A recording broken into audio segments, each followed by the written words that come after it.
하나님의 은혜가 여러분들 가운데 함께 하시기를 주님의 이름으로 축원합니다. 여러분 사랑합니다.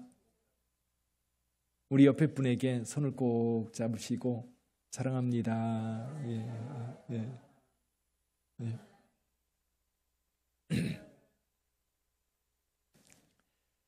미국 그 독립 시기에 벤저민 프랭클린이라고 하는 사람이 있었습니다. 그 미국 건국 초기에 있었던 지도자 중에 한 분인데, 물론 이분은 대통령은 되지 못했습니다. 그러나 사실 대통령 못지않은 중요 요직들을 다 거쳤던 굉장히 유명한 분이지요.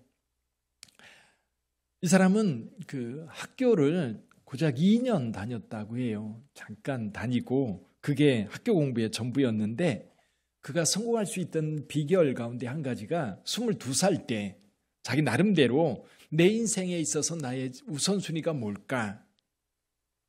우선순위에 있는 일들이 무엇일까? 그렇게 자기 삶을 반추해보고 반성하고 그러면서 12가지를 정했다고 해요.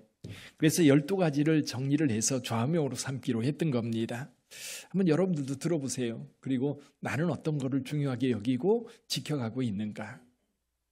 뭐 어떤 분은 거의 다 지켜가려고 애를 쓰는 분도 계실 거고, 어떤 분들은 몇 개는 내가 그래도 잘 지킨다 그렇게 생각하는 분도 계실 거고, 또 어떤 분들은 이 12가지 전부 다가 나하고는 별 상관없는 거 아닐까? 뭐 이런 생각을 할 수도 있겠지요. 한번 들어보시기를 바랍니다. 첫째, 절제입니다. 절제. 과음, 과식을 하지 않는다. 둘째, 침묵. 자신과 타인에게 도움이 되지 않는 말은 하지 않는다. 셋째, 질서. 물건을 제자리에 놓고 일은 알맞은 시간에 한다. 넷째, 결단. 해야 할 일은 꼭 완수한다. 다섯째, 절약. 비싼 것은 사지 않는다. 다른 사람과 자신에게 좋은 것이면 산다. 여섯째, 근면. 시간을 헛되이 쓰지 않는다. 일곱째, 성실. 남을 해치는 책략을 사용하지 않는다. 여덟째, 정의. 남의 권리를 침해하거나 남에게 손해를 입히지 않는다. 아홉째, 중용. 극단은 피한다. 열째, 청결. 몸, 옷, 집이 불결한 것은 절대 용납하지 않는다. 11번째, 평정. 사소한 일에 화를 내지 않는다. 12번째, 순결. 성을 남용하지 않고 건강과 생산을 위하여 사용한다. 플랭클린은 이 상의 12가지를 종이에 쭉 적어가지고 목사님께 찾아갔습니다. 그리고 목사님께 보여주었지요. 그랬더니 목사님께서 이렇게 말씀하시는 거였습니다. 다 좋은데 한 가지가 빠졌군요. 그건 바로 겸손입니다. 이 12가지를 다 이루었다 해도 겸손이 없으면 이 12가지를 다 잃게 될 겁니다. 다 잃게 될 거다. 겸손이 이 모든 것들을 성취하게 만드는 가장 중요한 도구라고 그렇게 말씀해 주셨습니다. 그래서 프랭클린은 목사님의 조언을 받아들여서 첫 번째로 겸손을 적어 놓았다고 합니다. 그러면서 겸손을 적어 놓고 예수 그리스도와 소크라테스를 본받는다. 왜 소크라테스를 본받는지 잘 모르겠습니다만은 예수 그리스도와 소크라테스를 본받는다. 이렇게 적어 놓고 이 삶의 단어를 13주로 끊었다고 그래요. 그리고 매주 하나씩 이 덕목들을 깊이 묵상하면서 자기 삶 속에 실천하려고 애를 썼다고 합니다. 그가 78세 되었을 때 회고록을 썼는데요. 회고록에 이렇게 썼다고 해요. 완벽의 경지에는 오르지 못하였으나 노력하였던 덕택에 좀 더 선량하고 좀 더 행복한 사람이 될 수 있었다라고 기록했다고 그래요. 자, 여러분들의 삶의 방향을 정하는, 여러분들이 속에 간직하고 있는 것은 뭐가 있어요? 여러분들의 삶 속에 내 삶을 결정하는, 내 삶의 방향을 잡아가는 아주 중요한 덕목이 여러분 안에도 있을 거예요. 그게 뭐예요? 오늘 사순절 마지막 주간인 고난주간을 시작하는 종려주일입니다. 기독교 절기 가운데 매우 중요한 절기지요. 다음 주에 부활절입니다. 이번 주는 고난주간이어서 우리가 전에는 이번 주간에 고난주간 특별 새벽 기도회를 했었습니다. 근데 저와 여러분들은 지금 사순절 기간을 지금 지나고 있기 때문에 사순절 묵상으로 이번 주 계속해 갈 거예요. 그래서 새벽 기도와 여러분들이 교제를 가지고 함께 새벽 말씀을 묵상하면서 고난당하신 예수 그리스도와 함께하는 그런 시간이 되기를 바랍니다. 자, 종료주일날 어떤 일이 있었지요? 예수님께서 예루살렘 성에 입성하셨던 날입니다. 근데 예루살렘 성에 전에도 예수님은 입성하신 일이 있었습니다. 여러 차례 예루살렘 성을 방문하셨는데 이번만은 달라요. 예수께서 갈릴리 사역을 정리하고 요단계곡을 따라서 여리고까지 와서 여리고에서 예루살렘을 향해 올라가십니다. 그리고 베다니에 이제 베이스 캠프로 잡고 그리고 매일 성전에 예루살렘 성에 들어갔다 나왔다 하는데 그 첫날이에요. 근데 첫날 예수님께서 나귀를 타고 예루살렘 성에 들어가십니다. 나귀를 타고 들어가는데요. 그 모습이 굉장히 우스꽝스러워요. 나귀도요. 어른 나귀가 아니라 아무도 사람이 타보지 않은 어린 나귀를 타셨어요. 어린 나귀. 그래서 제가 상상해 보니까 예수님이 혹시 키가 크셨다면 지금 영화에서 보는 예수 그리스도의 모습이라고 하면 그 발이 아마 나귀를 탔는데도 땅에 질질 끌리지 않았을까? 저도 옷자락이 끌리지 않았을까? 그런 생각을 해봐요. 근데 이 모습을 벌써 수백 년 전에 스가랴 선지자가 예언하고 있습니다. 시온에 따라 크게 기뻐할지어다. 예루살렘에 따라 즐거이 부를지어다. 보라, 내 왕이 내게 임하시나니 그는 공의로우시며 구원을 베푸시며 겸손하여서 나귀를 타시나니 나귀의 작은 것 곧 나귀 새끼니라. 스가랴서 9장 9절에서 말씀하고 있어요. 벌써 500여 년 전에 예수께서 나귀 타고 예루살렘 성에 들어가실 것을 보고 있었던 겁니다. 여기 보면 예수님께서 겸손하셔서 나귀를 타셨다. 예루살렘 성에 들어가실 때 겸손한 모습으로 가셨던 거죠. 보통 왕들이 이제 대관식을 위해서 성에 입성한다고 한다면 어떤 모습일까요? 머릿속에 그려집니다. 왕이 타는 말은 화려하게 치장을 한 멋진 백마를 탔을 거고요. 그리고 거기에 위풍당당하게 말을 타고 갈 때에 주변에 많은 호위병들을 거느리고 그리고 문무백관들을 거느리고 그리고 많은 백성들이 나와서 환호를 하는 그런 가운데에 아마 대관식에 나갔을 거예요. 근데 예수님의 모습은 너무 우스꽝스러워요. 근데 왕으로서의 모습은 몇 가지가 있어요. 하나는 나귀를 탔다는 것. 원래 다윗이라든지 또 솔로몬이 왕위에 오를 때에는 이 왕의 노새를 탔다는 이야기가 있습니다. 그래서 예수께서 여기 나귀를 탄 얘기는 왕이 타는 노새인 거지요. 그런데다가 많은 사람들이 종려가지를 흔들면서 환영을 하고 있어요. 그들이 외칩니다. 호산나 찬송하리로다. 다윗의 자손이여 찬송하리로다. 주의 이름으로 오시는 이여 가장 높은 곳에서 호산나. 그러면서 예수님을 환호했던 겁니다. 그렇게 예루살렘 성에 들어가셨던 그날을 기념하는 날이 오늘입니다. 종려주일이죠. 근데 예수님께서 예루살렘 성에 들어가실 때 우리에게 보여주셨던 모습이 뭐냐? 겸손한 모습이었다는 겁니다. 겸손한 모습. 자, 저와 여러분들이 여러분 삶을 살아갈 때 우리 안에 무엇을 품느냐에 따라서 우리의 인생이 달라질 거예요. 자, 아까 프랭클린이라고 하는 사람, 자기 나름대로 12가지 덕목을 만들었지만 가장 중요한 것이 겸손이다. 그리고 그 겸손을 자기 삶에 굉장히 중요한 덕목으로 여기고 평생을 살아와서 결국 우리가 볼 때 성공한 인생을 살았다는 거예요. 그렇다면 여러분들 안에는 무엇이 있습니까? 무엇이 여러분의 삶을 지배하고 있어요? 예수께서 한번 이런 말씀을 하신 적이 있어요. 보물이 있는 곳에 뭐가 있다? 마음이 있다. 보물이 내가 중요하게 여기는 보물. 근데 생각해 보면 마음이 거기가 있는 게 아니라 사실은 보물이 어디에 있어요? 내 마음에 있는 거예요. 내 마음에 있어. 그러니까 내 마음에 있는 그것을 따라 사는 거예요. 여러분 안에 돈이 있다면 늘 돈을 따라 살 거예요. 아마 여러분 안에 다른 사람들이 인정하는 것이 여러분 삶의 중심이라고 한다면 누군가가 나를 인정해 주는 것에 따라서 살아갈 거예요. 인정해 주지 않으면 화가 나고 분노가 나고 그럴 거예요. 누가 인정해 주는 말을 하면 으쓱해져서 기분 좋아가지고 뭐든지 할 거예요. 우리 안에 무엇을 담아두느냐? 우리 마음에 무엇을 담아두느냐? 오늘 본문의 말씀, 종려주일날 우리가 함께 읽은 말씀, 종려주일날 예수님께서 행하셨던 그 모습과 오늘 우리가 읽은 본문의 말씀 같이 연결시킨다면 연결 우리가 있는데 그게 뭐냐면 겸손이에요. 겸손. 너희 안에 이 마음을 품으라. 그리스도 예수의 마음. 근데 그리스도 예수의 마음 가운데 우리가 오늘 이 시간에 꼭 생각해야 될 것이 뭐냐면 겸손이에요.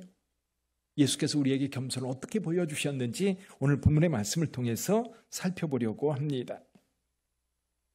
예수님의 겸손은 삶을 통해서도 그대로 드러났지요. 낙이 타고 입성할 때도 그랬고 제자들의 발을 씻길 때도 그랬습니다. 여러분 생각해 보세요. 예수님께서 마지막 순간을 보내실 때 가장 중요하게 여겼던 것이 뭐지요? 예수님은 십자가를 앞에 놓고 있어요. 그리고 십자가를 지기까지 아마 군병들에게 이리 끌려다니고 저리 끌려다니는 그런 시간이 있을 거예요. 그 시간은 내가 어떻게 할 수 없는 시간이에요. 내가 어떻게 그 시간을 내가 통제하고 내가 그 시간을 조정할 수 있는 시간은 아니에요. 그러나 내가 통제하고 내가 조정할 수 있는 시간에 내가 마지막으로 할 수 있는 게 뭘까? 예수님은 겟세마네 동산에서 기도했어요. 겟세마네 동산에서 기도했어요. 가끔 저도 그런 생각을 합니다. 마지막 주님 나라 갈 때에 내 주변에 가족들이 있다면 참 행복할 것 같아요. 근데 요즘에는 여러분 중환자실에서 보통 가잖아요. 가족들은 그저 밖에서 기다리다가 이제 운명하셨다고 통보를 해주면 그제서야 또 쫓아 들어가지고 아이고 지고 하잖아요. 가족들과 마지막 순간 함께 할 수 있는 시간조차도 우리는 다 빼앗겨버린. 그래서 좀 사랑하는 사람들과 같이 있으면 참 좋겠다는 생각이 들어요. 이 예수님은 어느 날 갑자기 교통사고 나서 가신 게 아니에요. 앞에 십자가라고 하는 그 죽음의 자리를 알고 계시고 차곡차곡 그 길을 가고 계세요. 그래서 마지막에 예수님께서 의지적으로 무엇인가 할 수 있는 시간, 그 시간에 예수님 뭐 하셨어요? 기도하셨어요. 아버지와 시간을 같이 했어요. 하나님과 시간을 같이 했어요. 근데요, 예수님은 그렇게 하시는데 그 시간 전에 이 하나님과 기도하는 시간을 갖기 전에 바로 전에는 무슨 일을 행하셨는가? 제자들과 함께 있었지요. 그러면 제자들에게 행하셨던 두 가지 일이 있어요. 하나는 떡을 떼고 잔을 나누면서 이는 내 몸이라, 이는 내 피라. 이것을 기념하라고 말씀하셨지요. 근데 또 한 가지 하신 일이 있어요. 그게 뭐예요? 제자들의 발을 씻기시는 거였어요. 제자들의 발을 씻기시는 거. 왜 예수님께서 제자들의 발을 씻기셨지요? 서로 발을 씻기는 것이 옳으니라 그러셨어요. 왜냐하면 우리가 서로 공동체를 이루어 살아갈 때 여러분의 가족, 여러분의 직장, 그리고 우리 교회라고 하는 공동체 속에서 우리가 함께 살아갈 때에 우리 공동체가 생명 있는 공동체요, 사랑하는 공동체요, 그리고 이 공동체가 우리 서로에게 힘이 되고 격려가 되고 위로가 된 그런 공동체가 되려면 서로 섬겨야 돼요. 근데 서로 섬기는 모습이 제자들의 발을 씻기는 모습을 통해서 모범을 보여주셨던 거지요. 근데 이 섬김은 어디에서부터 시작돼요? 우리 마음 안에 있는 태도, 즉 겸손의 마음에서부터 시작된다는 거. 우리가 겸손하지 않으면 남을 섬길 수 없어요. 겸손하지 않으면 남을 사랑할 수 없어요. 사랑하는 것도 보세요. 사랑은 남을 위해서 내 자신을 낮출 때 사랑이 가능해요. 내 것을 포기할 때에 사랑이 가능해요. 연애하는 친구들 보세요. 내가 연애하기 위해서 내 시간, 내가 하고 싶은 것 내려놓지 않으면 그 친구와 만나서 데이트 못해요. 내가 하고 싶은 거 다 하면서 데이트하면 그 관계는 오래가지 못합니다. 끝나는 거예요.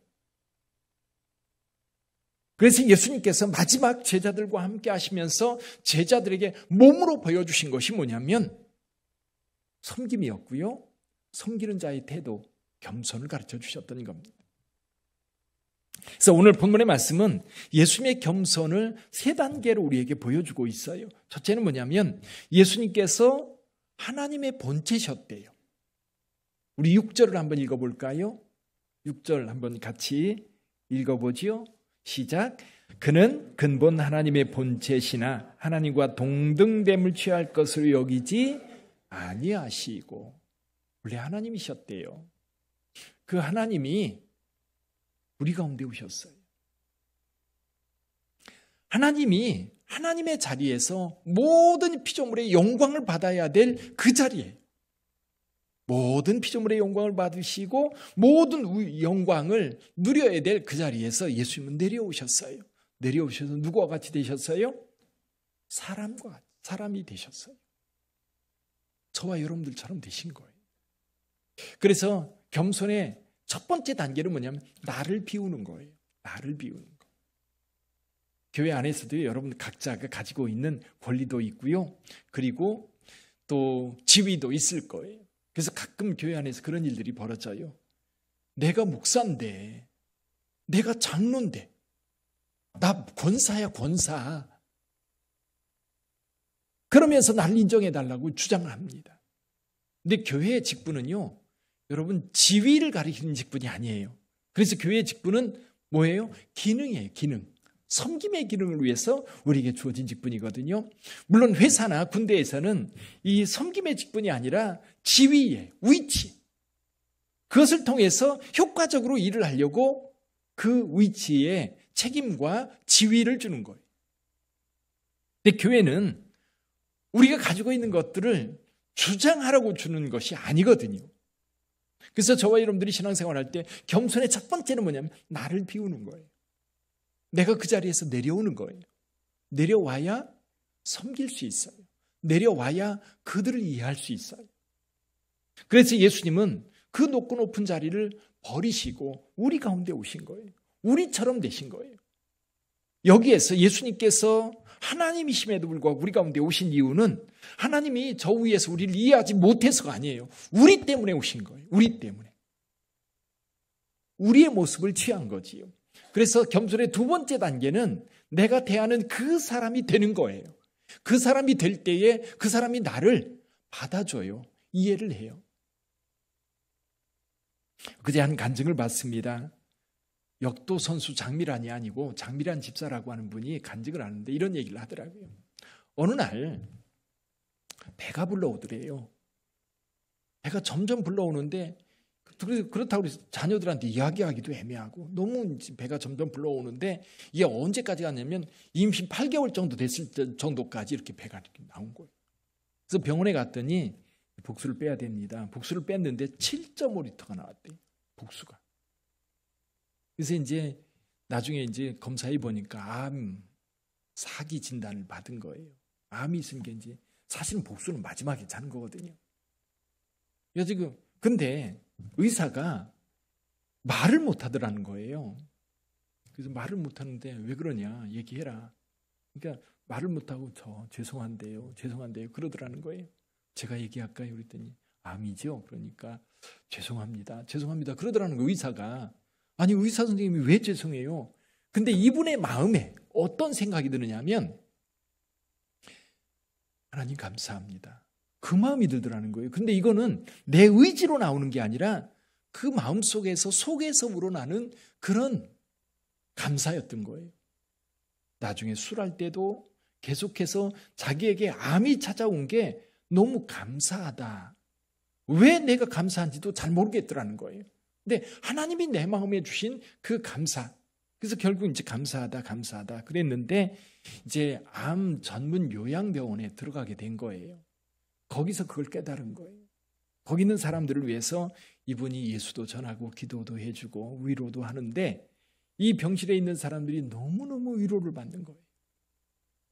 너무너무 위로를 받아서 사실은 이 병실에서 위로받은 분이 새롭게 하소서에 편지를 보내가지고 이분 꼭 간증을 좀 시켰으면 좋겠다.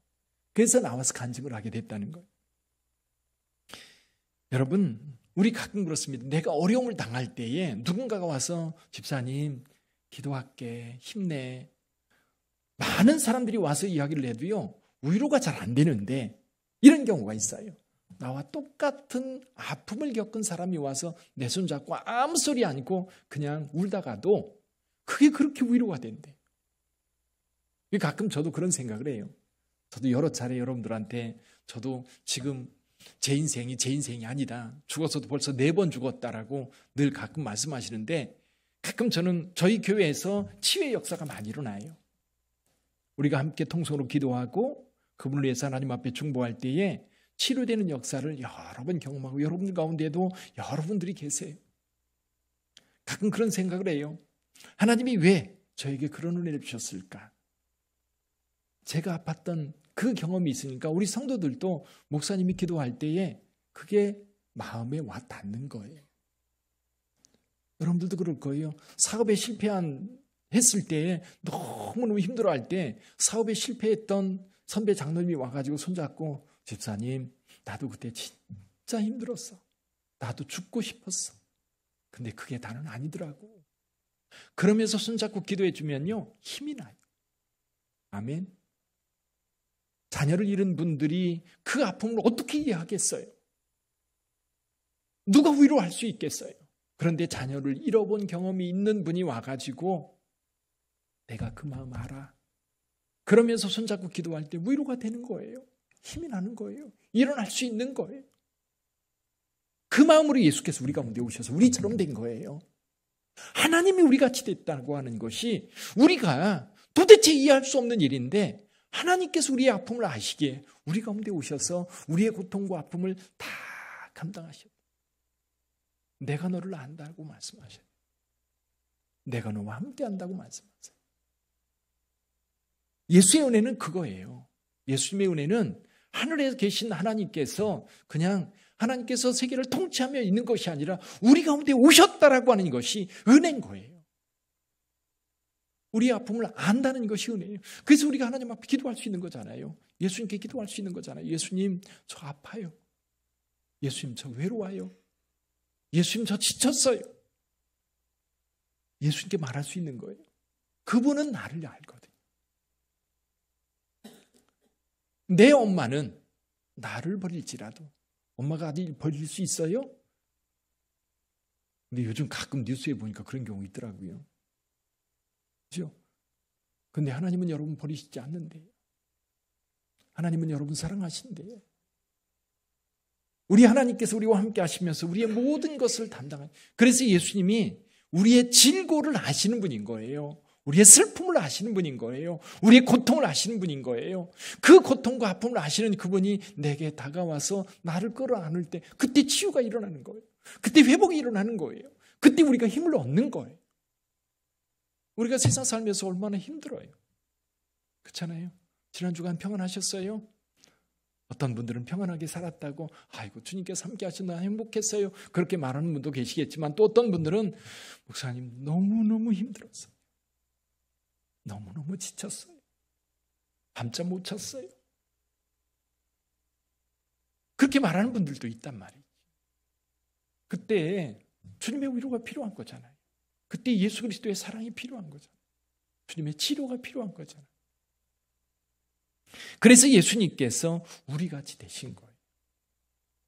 겸손의 첫 번째 단계 자기를 비우는 겁니다. 두 번째 그 사람처럼 되는 거예요. 그 사람이 되는 거예요.